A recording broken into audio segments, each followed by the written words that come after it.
This is about to be a review of the Sisterhood, Starter Wives Confidential, and some random stuff. So stay tuned.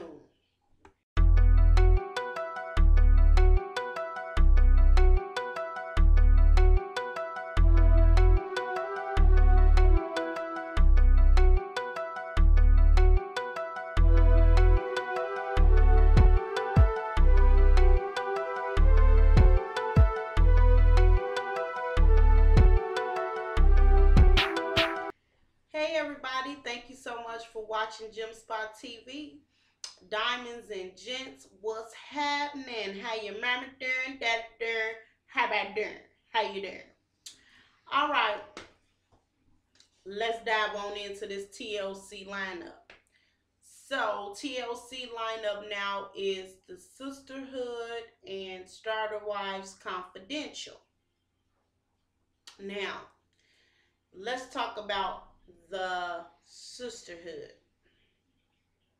Now, honey, apparently Tara don't see the fact that her her wedding planner, her bar mitzvah planner, child, see, she didn't confuse me with all this foolery, honey. She don't know from one minute to the next if this poor baby is gonna be a Christian or a Jew. She just don't understand. And the planner ain't with it. Baby, the planner ain't with it. The planner is upset and study throwing settle little in your windows her way. You know what I'm talking about, if you will. But anyway, so she brings Christina with her, which is the pastor's wife from the Oasis, with her.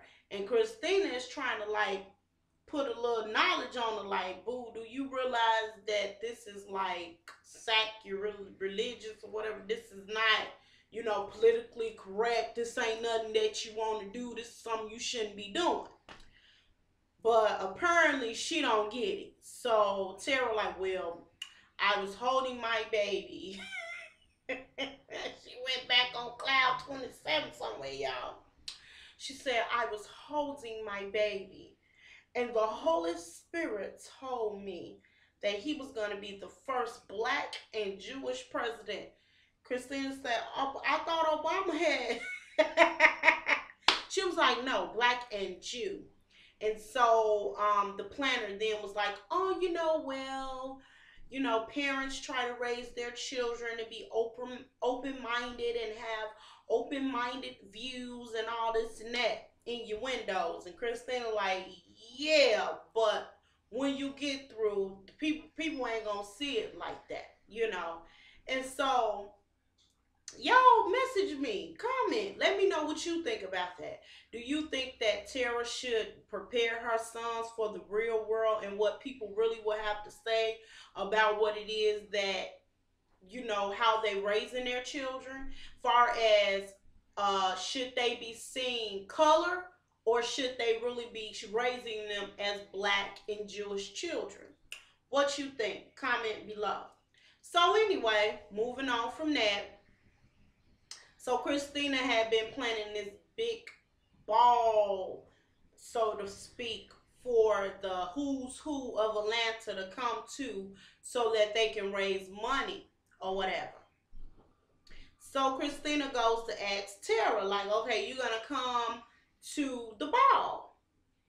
And Tara's like, from the previous episode, Tara and Dominique had got into a big little altercation because Pastor Delana had a sign up that said plantation. And girlfriend Dominique just wasn't feeling it. You know what I'm saying? So she was so upset with old girl that she leaves her house, storms out or whatever. So Tara and her end up getting into it at the end. Well, anyhow, Tara don't want to run into Dominique because she feel like the fire has been, some fuel going to be put to the fire, and she don't want to be at this event and act a fool at Christina's event, which is understandable. Okay. So Dominique, Tara says, well, I don't know, because every time I see Dominique, it's always a big altercation or an issue.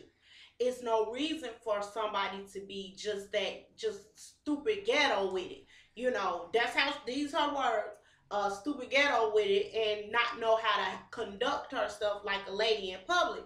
So Christina was like, well, yeah, you're right about that. I can't even lie. She did kind of come out, out there at you. She came for your head, so to speak. She was like, but that shouldn't stop you from coming to my event.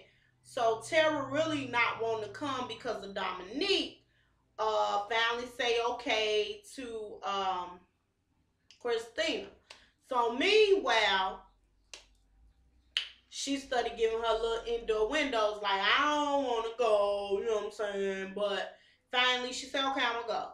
So Tara gets with her husband and they're sitting down with the planner again. And so they're going over this lavish bar mitzvah thing. Now, this is the thing. The planner is trying to act like it's a problem that they're doing all this for the bar mitzvah. But go on YouTube, Google it. They go all out for these bar mitzvahs. Some of these kids get $50,000, $60,000 dowries and all this kind of stuff. So this type of stuff, they go all out the way like that for this kind of stuff. So what's the limo and some caviar? Some of these bar mitzvahs be having superstars at them, paying them 20 and 30,000 just to come rap or sing or whatever at their child's, at the end of the bar mitzvah, of course, but at the actual dining part of it all. I mean, they go all out. Some of them good. First of all, when I was a kid, I had a friend that was Jewish. I went to their bar mitzvah. I was sent home with a cell phone. It was all kinds of stuff, and it was supposed to be goodie bag for a kid. Okay? I was 13 years old. Back then, to get a cell phone at 13, you was the bomb.com. But, my mom took it for herself. But I'm just saying, so this is nothing that is new. And if this woman does bar mitzvahs and this is her actual religion, she know that this is not out there. I think that the problem that she's having is that this is a black woman having a bar mitzvah for her black son. Well, black and quote unquote Jewish son. Okay? So she's kind of giving her little in the windows like, well, and she like, well, I can afford it and this is what I want for my child. So I guess the pastor kind of gets it, her husband, Brian, he kind of get it all. So he goes into praying. And baby, the planner was like, all types of facial manifestation. She was just giving it all to him. I thought something was wrong with her. I was like, ooh, baby, y'all thought you want to cast the devil out of her face, boy. I don't know. You want to handle that.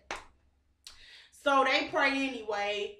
So now we get to them getting ready for the ball. So now Brian talking to Tara about how every time she gets around the women, they always have an issue with her. Like, trying to bring her attention to the fact that maybe they're not your friends like they're portraying to be. These are some people that you might not want to be around. Okay. But before she can get a word in edgewise, he absolutely cuts her off and goes, I think that the Brian and Tara thing is kind of like, it's a situation that just ain't seeming right, because it's like, how can you be in a relationship with somebody you don't even want to listen to? I don't get that. You know what I'm saying? Can I get one word in? I'm just saying, just one word. That's all I'm asking for. Because Brian is the type of guy, which I'm noticing from watching, he likes all the attention to be put on him. And when the attention is not on him, it's a problem. It's problems and wine. You know what I'm saying? So they like, well, let's just see how it all goes. So they go to the ball. Dominique comes in the ball. First of all, Christina dresses the bomb.com, okay? Tara, you know how she gonna have a glove on, honey. That's just how she roll. I Ivy, she had her little nice little modest little something on. But let's talk about Dominique's outfit. Baby, Dominique came in there like she thought it was a masquerade ball. I just didn't get it. Girlfriend had on a mask. Now, after she found out it wasn't a masquerade ball, anybody else would have took it off, put it in their purse. Oh, now Miss Dominique, all eyes got to be on her, boo. And if the eyes ain't on her, it's something wrong. So she walking around the doggone party with a masquerade mask on. Okay? Now, her and her husband got married at this particular place that they now about to go to or what have you. So they reminiscing, and Dominique in her confessional is just making it clear, like, this is not happily ever after for me. He need to do something, Really for her, she come from the streets, so money is her love language, gift giving, paying bills, providing, but she has been the one providing, and it's taking a toll on their relationship, and it's obvious, and he the only one that don't see it, but everybody around them see it, so to speak. So before all that, they relaunched their ministry. 12 people show up. Christina's like, yeah, she needs to take her own advice, because Christina really is upset with how Dominique is handling everything. You know what I'm saying? She ain't handling it like she should be handling. And Christine ain't feeling that. And I mean, you can't blame her, because it's like, okay, how much drama can I really, keep taking from you, Dominique? But anyway, when it's all said and done, that's how it ends. So it ends on a preview of the following week of them sitting at a strip, want to go to a strip club. Well, no, I'm going to take that back. Dominique wants to go to a strip club because they're in Miami, but they're like, that ain't popping like that. So they're at some type of restaurant, and Dominique's like, well, give me a shot. Y'all boring. So basically what Dominique wants is, Dominique does not want the first lady pastor's wife type of thing. She wants to live her life to the max, and not even, yeah. All I gotta say about the sisterhood at this point, I think that I'm glad that they didn't name the show the First Ladies or the Pastor's Wives or Preacher's Wives or whatever. I'm glad that they didn't name the show that, because it's not about that. It's about following some women that are saved, just so happen to be pastor wives. Some of them are pastors.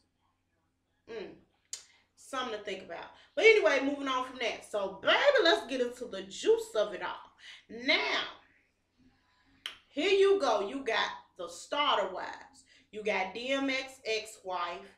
You got some rapper wife, Zakia. Basically, her man used to mess around with Lil' Kim. You got the ex to Lamar Odom. You got Monica, which is Master Flex ex. 50 Cent ex, who can't even be on the show because, baby, she got a gag order on her. Okay? So basically, you got, oh, and let's not forget the dumbest of all, Floyd Mayweather's ex. Okay?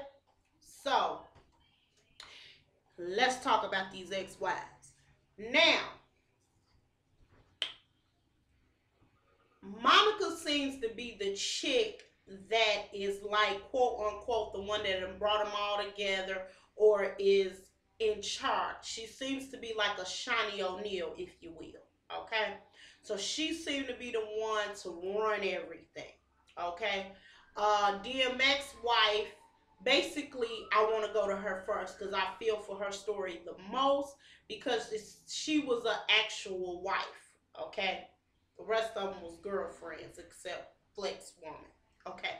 Now, DMX, we all know, was on drugs, have several babies outside of his marriage, and all this and that had issues. Okay. They shows this woman house. Okay. Baby, she got this big old house and it looks a mess. And it's no fault of hers because she got a man that ain't doing nothing for these children. And she's maintaining as much as she can with what she has. Okay? So girlfriend is basically destitute. And when she begins to open up to Monique and them about what's going on and what's transpiring with it all, they didn't even realize the girlfriend was going through all this, okay? So here you go, you got DMX, where in the heck is you at? Because you got 3 kids by the swamp. Why in the heck is her crib looking like that? That is ridiculous. And you need to get your life. Because she done went through with you over the years. And it ain't been no secret that she done stuck by your tail. Remember when Gotti had his little show? She was going through with your tail then. You didn't know if you wanted to be a gospel rapper or a regular rapper. You just didn't know what the heck was going on. You was gangstering over bacon and eggs with Cat Williams, my dude. You didn't know what she was up to, what she was doing. That is just like totally bogus. And she had to put herself out there and be transparent because she need help. And I just feel for her. Her story, I feel for. Also, Lamar Odom's ex. Well, the thing of it is this: she had never been with anybody else except Lamar Odom, and come to find out, they have children together, and they even had a baby that died. Mr. Kardashian. I'm just saying. And she seemed to really need help. You know what I'm saying? She really, really, really, really need help. It's just, I don't know. But them 2 stories I feel for. Um, I'm just not.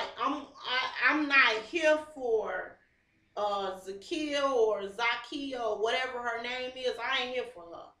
And I'm gonna tell you why. Chick, you must be still in love with your dude. You say you not, Miss Celibate, but you must be, because why are you so worried about if Lil Kim come to a party that you at? Like Lil Kim even care about your dude. I just want you to understand. Like, I ain't even never heard of this story until y'all said it was on the blog. Just on this show. Okay? So that's how irrelevant that relationship was. You know what I'm saying? So you just doing the most for no reason. And you clowning in this woman's party. You like another Chrissy Lampkin. I don't get you. I don't know. Floyd Mayweather's girl. You are a doormat, sweetheart. Wake up and smell the coffee. You are a doormat, honey. And I'm going to need for you to realize that you are a doormat. You are waiting on that man to get finished with any other relationship he's in to be with you. That considers you to be a doormat, honey bunny. And I'm going to need for you to realize that you are a doormat. You are too pretty. You are gorge, honey. You are too pretty for that. I'm gonna need for you to look, honey. It's time for you to get back in the fire. You is a heap of coal. I'm gonna need you to get in the fire and become a diamond in the rough, and let one of these diamond women cut you up real good so you'll be perfect enough to put in the ring. Because baby, you too. Baby, you are a doormat. It's not even a nice way to put it. Okay? You are a doormat.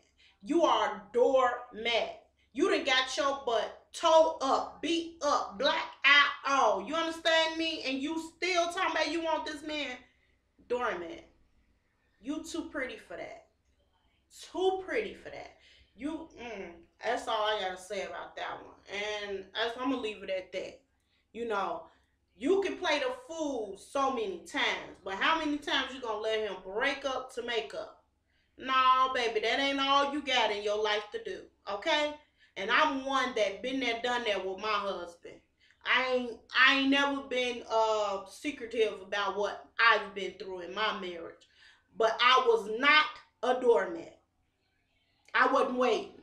brother, it's either you gonna get it together or you ain't. And that's just what it is. And you cannot be a doormat, baby. You are a doormat. Oh, I'm just praying for you, baby. That's all I can say. Pray. My God named Jesus praying for you. 50 Cent X 50, you wrong for that. Now you making your money, let this girl make her money. That's all I got to say about that. That's just ridiculous, honey. That's ridiculous.